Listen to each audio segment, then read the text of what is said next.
All right, students, I apologize. This is actually going to take longer than I thought, but that's okay because this is important information. So hopefully you're staying with me, and I helped you out by dividing this lecture into two parts.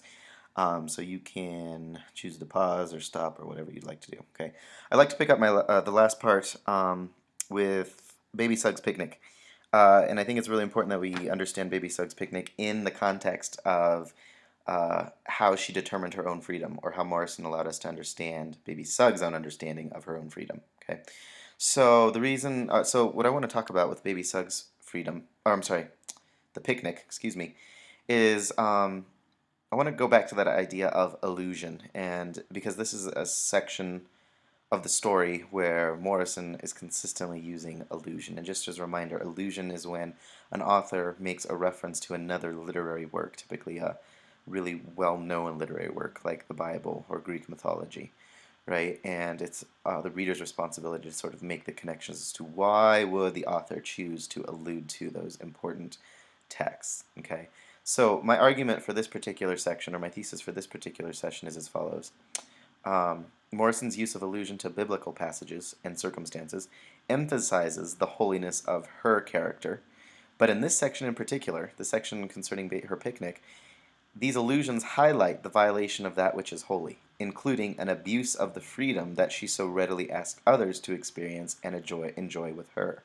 I think what we need to understand is that when Baby Suggs was developing her full understanding of freedom, she also developed this understanding of what was good. And she says on page 102, everything depends on how much. Good is knowing when to stop. And I think that's really interesting, particularly when we consider what happens at the picnic. Baby Suggs, when she's first thinking about her freedom and allowing others to fully embrace their freedom on sort of a spiritual holy level, develops this idea of goodness, and that goodness is knowing a limit, right? So not only is it enough to imagine your freedom, but you also have to imagine a boundary. You can't take it and flaunt it and abuse that freedom. So that's why it's extremely interesting that in the picnic, Baby Suggs sort of violates her own rule that she came up with earlier on in the book. Um, and that's completely evident because starting with these blackberries that Stampede brings to her, she decides that she's going to throw this huge picnic with invite all of her neighbors to. Tons of food. They're going to just sort of pig out and celebrate for no good reason whatsoever. And this whole instance sort of becomes that probably a symbolic moment for Baby Suggs understanding that she has violated her own rule in regards to goodness and freedom. So, where she had originally said that freedom really is a matter of knowing its bounds, goodness is a matter of knowing when to stop, this is a part where she sort of loses track of that. And it's almost like she has to go through this particular experience in order to understand the boundary of freedom and sort of the consequences that come with um, violating and abusing freedom. So, like I said, there were some biblical allusions. I thought this particular quote was really interesting. Uh, this is sort of talking from where Morrison is allowing us to sort of hear the voices of the townspeople that she invites over to her picnic, and this is shortly after. They have this spite towards her, and they say they sort of hold her against having all of having all of this food and hosting them for this picnic, saying like it was her job and hers alone. Loaves and fishes were his powers. And this is that particular reference, allusion to the passage in the Bible where Jesus feeds a group of people with just a few loaves of bread and a couple of fish. And so Morrison is really forcing us to compare Baby Suggs in this case to the powers of Jesus, and in doing so, sort of allowing these town members to hold her in high criticism that she thinks she's something because she has the same, or she's considering or thinking she has the same powers as Jesus to feed and supply for everyone, which is really interesting. And we also, I think, have to remember that these other townspeople are also black and probably also former slaves who know Baby Suggs well. They know that Baby Suggs was sort of bought by her son and allowed to escape freedom through her son. And so there might be a little bit of contempt, a little bit of jealousy for how baby Suggs received that freedom. And it's really not, I don't think that we should be faulting baby Suggs for not being able to see her violation of her freedom, um, particularly because I think she's done more good than she does harm. But I think it is important to understand that Morrison wants us to figure out that there are certain limits to a person understanding their freedom, and that there's a lot more to it. So the consequence of sort of enacting this one of the seven deadly sins of gluttony, as Morrison is also sort of alluding to with this particular picnic, um, Baby Suggs figures out or feels that what happens afterwards, immediately after, the day after, is her fault. She realizes she's violated the freedom, and this pride or whatever she feels like she developed is getting in the way of allowing her to feel the danger that's coming to 124, right? Which brings me to the next section, Setha's crime and the arrival of the Four Horsemen, or rather, school teacher and his gang. So, and this is a huge section. So, I've broken it up where I first want to talk about. I'm going to talk about school teacher and the horsemen, and then I'm going to talk a little bit about Setha in particular. Okay, but my sort of gigantic thesis here for this particular section is as follows. The tone in which Morrison approaches the chapter, in which the four horsemen arrive at 124, is meant to be objective and icy. In fact, it's told from the perspective of a school teacher and the other slave owners. We are meant to see Setha's crime through the eyes of her almost captors, which really allows readers to thoroughly question Setha's motives and understand all perspectives of seeing a slave mother kill her children. Later, Morrison gives us Setha's thoughts on the situation, and in comparing both perspectives and the tone in which each is written, we can understand that Setha's decision to kill her children is inextricably linked with her understanding of freedom as it is defined by her love, particularly the love that she has for her children. Okay, so this whole section is really meant to make us question Setha's crime and sort of the mechanics behind what happened in that crime. Okay, so I first want to talk about the horsemen. And, ooh, typo. That's not Cam. That's supposed to be Came. This particular, what we're supposed to understand is that the peculiar thing about this chapter is it's the first chapter where Morrison pulls us out of Setha's head or any other African American character's head and gives us the point of view of a white person, particularly school teacher. And it's sort of an interesting phenomenon that happens when she does this in this chapter. The tone of the passage is more descriptive. Think an attempt at trying to be objective, or at least as objective as a slave owner like school teacher could get in terms of trying to describe everything we witness in the scene without trying to pass a particular judgment, right? That's sort of the challenge we're supposed to understand as we read this scene. And the question I have is, why is it important that Morrison relays this particular scene through the eyes of school teacher and these horsemen, right? And just to get that idea, I want to read a passage out of 170 on page 175 in the red book. And I'm sorry I don't have the black book page number, but you can just listen to me. 6 or 7 Negroes were walking up the road toward the house, 2 boys from the slave catcher's left and some women from his right. He motioned them still with his rifle, and they stood where they were. The nephew came back from his peeping inside the house, and after touching his lips for silence, pointed his thumb to say that what they were looking for was round back. The slave catcher dismounted then and joined the others. School teacher and the nephew moved to the left of the house, himself and the sheriff to the right. A crazy old nigger was standing in the woodpile with an axe. You could tell he was crazy right off because he was grunting, making low cat noises like. About 12 yards beyond that nigger was another one, a woman with a flower in her hat. Crazy too, probably, because she too was standing stock still, but fanning her hands as though pushing cobwebs out of her way. Both, however, were staring at the same place, a shed. Nephew walked over to the old nigger boy and took the axe from him. Then all 4 started toward the shed. Through this passage, we are given a direct perspective of school teacher here. And we're supposed to understand that through this perspective, there's another way to sort of look at these characters, right? And Morrison is sort of challenging us and asking us, okay, so to what extent are we going to agree with what school teacher is saying? To what extent are we going to understand what Setha has just done in this part of the story? To what extent are we going to sort of follow along with his thoughts, right? So it's sort of a challenge, and we have to be careful with that, considering that school teacher is a fairly malicious character. It's really also interesting to know, and I would encourage you all to, listen to that passage again or read that passage again, and ask yourself, okay, so who is school teacher seeing, right?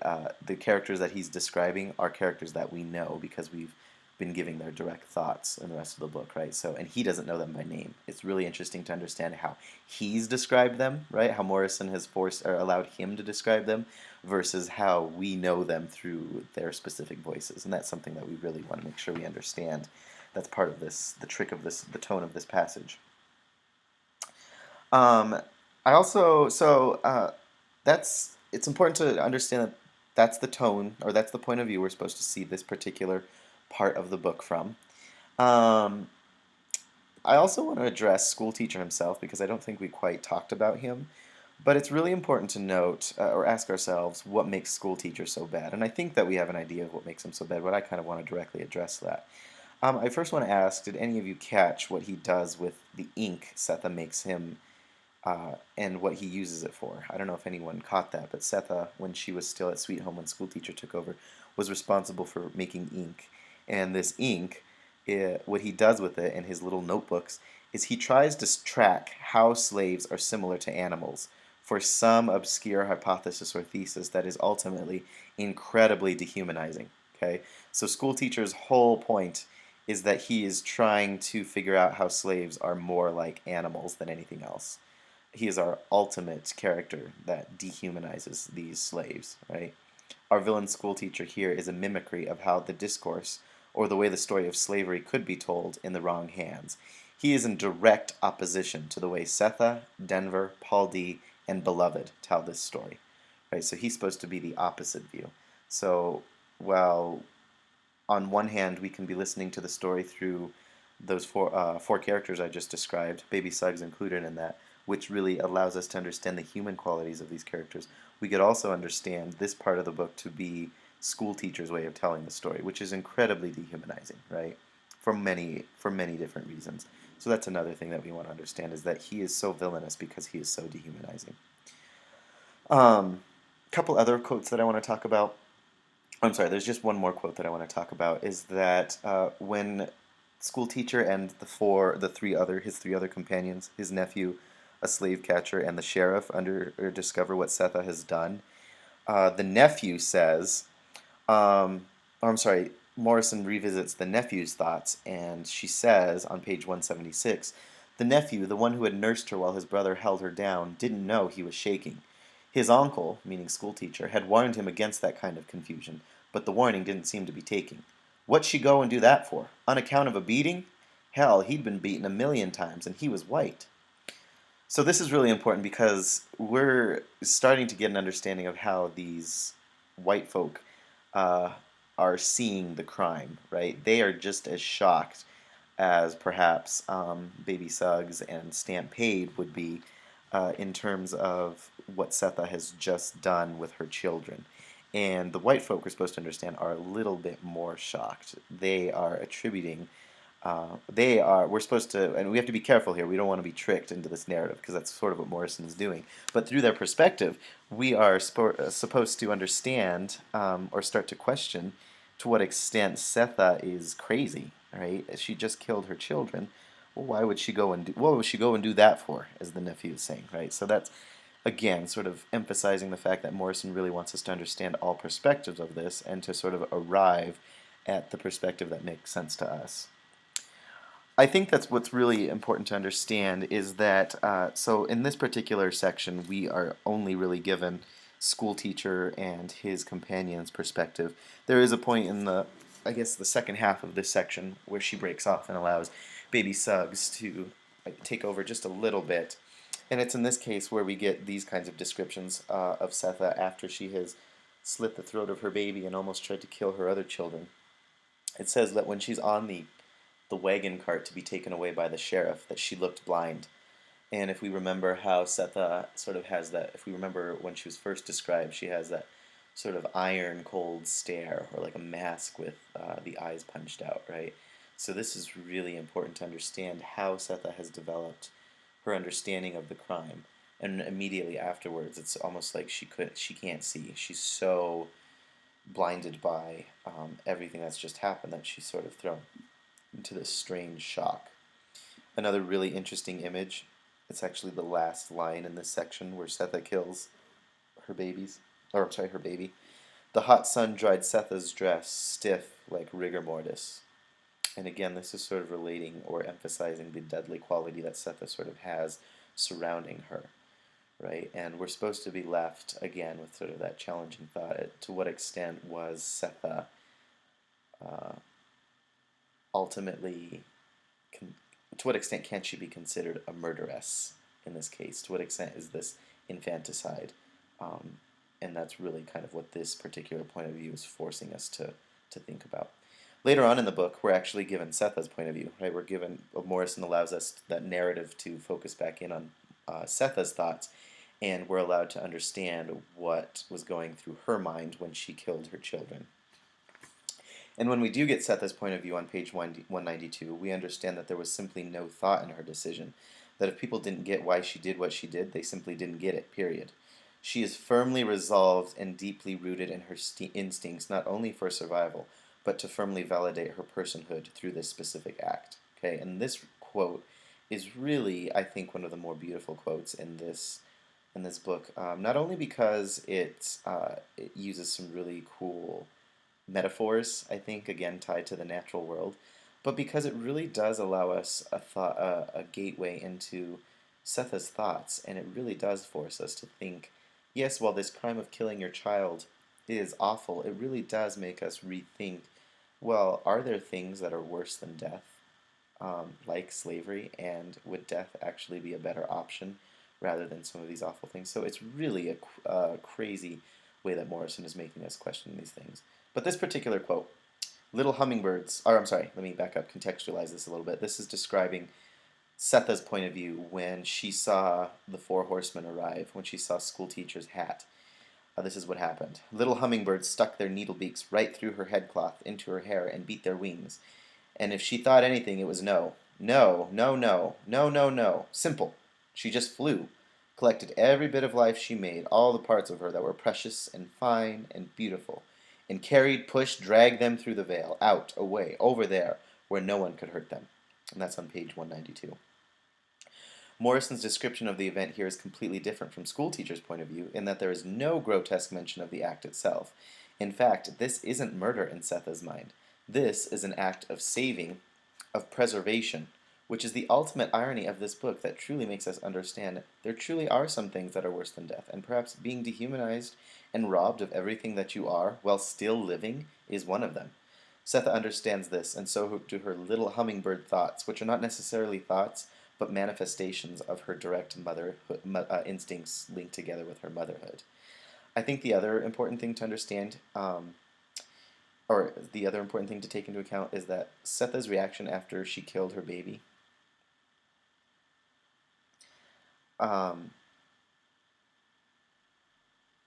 is that not only did she look blind, but that she's taken away to prison. When she's taken away to prison, she continues to nurse her surviving baby, right? Which ties us and emphasizes this point that she's not, thought defies this kind of love that she's talking about. There is no room for thought. Really, what Morrison is really trying to get us to understand is that these instincts to be a mother uh, are directly related to trying to preserve our freedom, right? And that they are instincts, they are not thoughts. Um, and this act of Setha feeding her baby as she's being wheeled away to prison is really kind of a really interesting image. The quote that I thought was super impactful was on page 179. Denver took her mother's milk right along with the blood of her sister. And this emphasizes the fact that Denver will be inextricably intertwined with her sister later on. In fact, if we consider the symbolism of the situation, we can understand that the blood of Beloved, the blood that Setha spilled when splitting Beloved's throat, is necessary, along with the milk from Setha, in order for Denver, a beacon for the future, and for hope, to survive and thrive, right? So even though Setha isn't aware of it, her act of motherhood is allowing for the future to take root in her baby Denver, right? As she's sort of feeding her baby the blood and the milk, as she's being willed away to prison. And that's sort of the perspective that I thought was really interesting of Setha, and it really allows us to fully understand Setha's point of view as to why she did this. The last part I want to talk about is Setha and Paul D when they split up. And my thesis for this is that so far, Morrison has demonstrated a flexible third person narrative that wavers between omniscient and limited. When she utilizes third person narrative, we are typically able to understand the innermost thoughts of characters as she begins to blur the lines between the story as told from an objective point of view and the story as told through the biased and emotional memories of her main characters. Towards the end of part one, Morrison draws us close into Setha's mindset, so that way we understand her own reasoning behind killing her baby girl. And in seeing Paul D's reaction, we're able to understand how these thoughts transform and push Setha away from Paul D, which speaks to her inability to fully understand how her actions of the past are not fully reconciled with her immediate present and her potential future. In this section, it's really important to understand that Setha, this is actually the section where we're allowed to see Setha's point of view, but more than that, we're allowed to truly understand her justification for killing her baby. And when Paul D comes to confront Setha about this situation, there's kind of an interesting image that Morrison describes, and in her trying to avoid the truth that Paul D brings to her, Setha begins to reveal her own mindset, particularly as it relates to her act and the reasoning behind her act. We have to understand that for Setha, part of being free is being able to direct your motherhood in the way that you should direct it.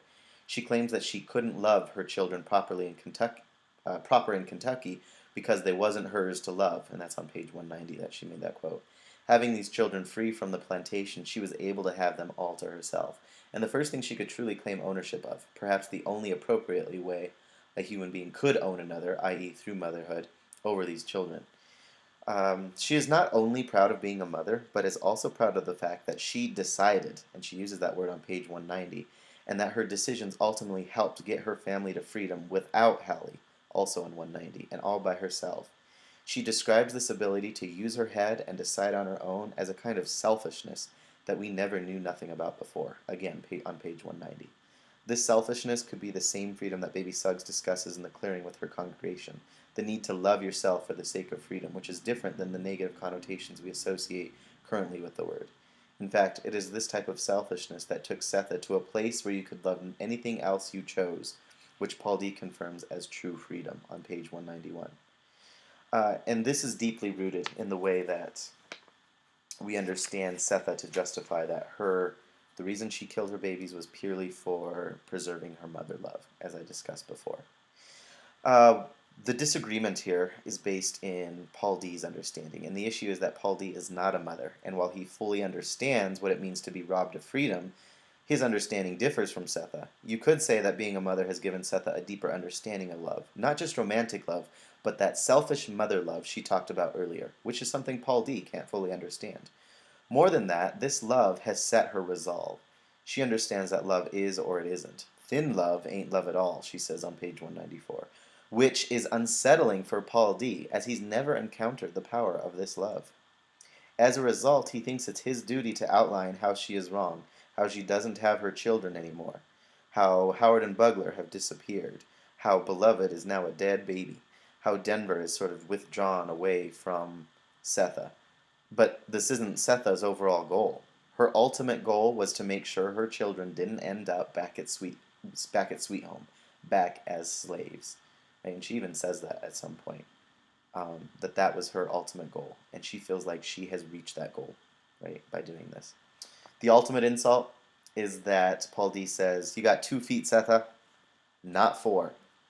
And right then, a forest sprang up between them, trackless and quiet. This is really interesting, particularly because Paul D is so afraid of this animal that keeps haunting him, this mister, this rooster. And here he is going ahead and calling Setha an animal by saying she's got 2 feet, not 4. So it's like a direct revolt against Paul D's own understanding of his fears, and sort of how those fears develop his understanding of freedom, and he's sort of using these ironically against Setha. And Setha sees this. She sees this right away, and as a result, it's this forest that springs up between the two of them, and they split ways at this point in the end of part one. Um, couple of other things I just want us to quickly note is, oopsies, let me go back. That we have to make sure and consistently remember that even though the book is called Beloved, and this is the argument that I'm kind of making, and you guys can argue with me as much as you want, and I actually would encourage it. But this is a story told from the margins, and Morrison really wants us to understand that this is a story not told from the circle of power like we discussed in class. And if we think in terms of school teacher being that representation of the circle of power, that the sort of kind of individual you would find in the circle of power, Setha is definitely someone outside of that circle of power, right? And this quote, school teacher writing in ink she herself had made while his nephews played on her, on page 116, is pointing directly to the fact that Setha cannot, uh, Setha is struggling throughout this entire book to establish her own story. That's one of the struggles, is that not only is she trying to speak from the margins, but because people from the margins don't necessarily have the same tools as people in the center of power have, they are trying to find their own ways to tell their story, right? And that's a direct link to it. That school teacher literally has this ink that Setha has made, but she can't use this ink to write her own story. In fact, she has to tell this story in a different way.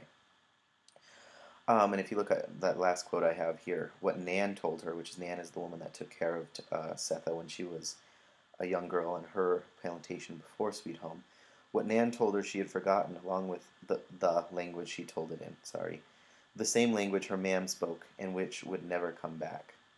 And this is just more evidence of Setha trying to reclaim that language to try and tell her story, right?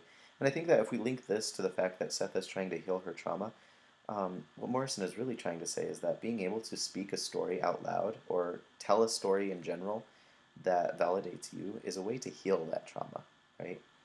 Um, but the big thing that we need to question is, well, is Setha going to be able to do that, particularly with her understanding of the future and the past, right? On page 51, we understand that to Setha, the future was a matter of keeping the past at bay. And if we look at that quote, that is telling us that Setha is extremely focused on the past.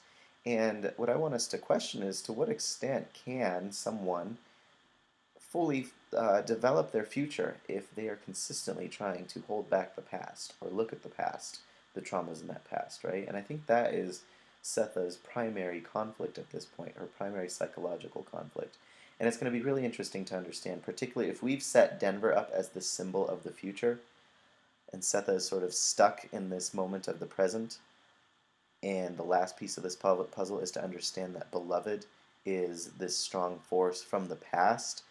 I think that if we think about those three women as symbols of the past, present, and future, um, that's actually going to be really interesting and really going to be able to help us understand Setha's problem. And we're going to be able to ask these questions. Well, is Setha going to put all of her attention on the child that she potentially kills and has shown up as a ghost, or is she going to shape up and figure out how to pay more attention to Denver, a child that represents her future, right? And that's just sort of one way to begin looking at this story or continue looking at this story. Some questions I have for you all as I wrap up my lecture here for part one, which definitely went over the time limit I anticipated. Where do we think Setha will go from here, right? This is how part one ended. We have a lot more to go. Where is she going to go? Will Setha be able to confront and escape her past? Okay, that's something I think that we need to consider, particularly if we understand Beloved to be sort of a representation of this past. And lastly, how will the people surrounding Setha help or harm her?